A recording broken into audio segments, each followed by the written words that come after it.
Hi, I'm Josh, and this week I'm cooking bone-in Jamaican curry goat, a fantastically delicious, slow-cooked Jamaican spiced curry that is full of flavour and tender to the bone. As always, a full list of the ingredients for this dish can be found in the description below. Before I begin, please take a second to subscribe, like the video and click that notification bell. Thanks. To start, I'm going to clean the goat meat. Add the goat to a bowl and fill to cover with cold water. Add some white vinegar or lemon juice and stir through. Allow to soak for around 10 minutes, drain, rinse twice, and then thoroughly drain once more. Everyone I spoke to said this needed to be done, but didn't know why. Comment below if you know. Now, add the sliced spring onion, a sprig of thyme or some from a jar if you don't have any fresh, the diced yellow pepper, the diced red pepper, you can use whatever colour pepper you like, the sliced garlic, sliced ginger, diced onion, and the diced tomatoes, and give them all a thorough mix through.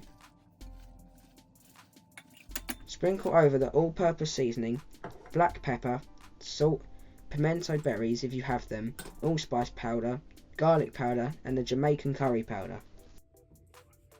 This is the curry powder I'm using today, and I'll leave a link to it in the description below. These are the pimento berries. I didn't realise until they were delivered, but are actually just allspice powder in their natural hard berry form. Finally, this is the all-purpose seasoning I'm using today. Any brand is fine, it's mostly salt, paprika and garlic powder anyway. Mix through well and chuck in the scotch bonnet chilli. Depending on how hot you like your curry, you can leave the seeds in, chop it up or add more, but today I'm using it for flavouring, so I'm leaving it in one piece to be able to pick out at the end. Cover and marinate in the fridge for at least 1 hour. 12 to 24 hours is preferable and will give you a much better flavour.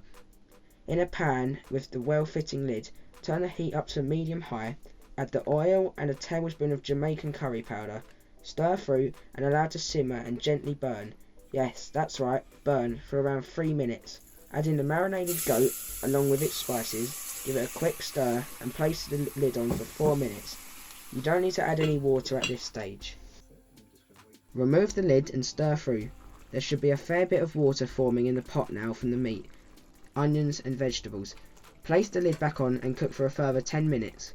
As you can see here, I've not added any water yet, but there is plenty in the pot already. Now reduce the heat on low, add around 500 millilitres of boiling water, stir through and replace the lid. Simmer for 90 minutes, stirring gently every 10 to 15 minutes. After 90 minutes, remove the lid and check that the meat is tender. This is already falling off the bone, and you can always remove them before serving if you like. Turn the heat up to medium, leave the lid off and allow it to reduce to the thickness you require. Serve with plain boiled white rice and red onion slices. Please remember to like and subscribe and check out this and other recipes on my website at thecurrykid.co.uk.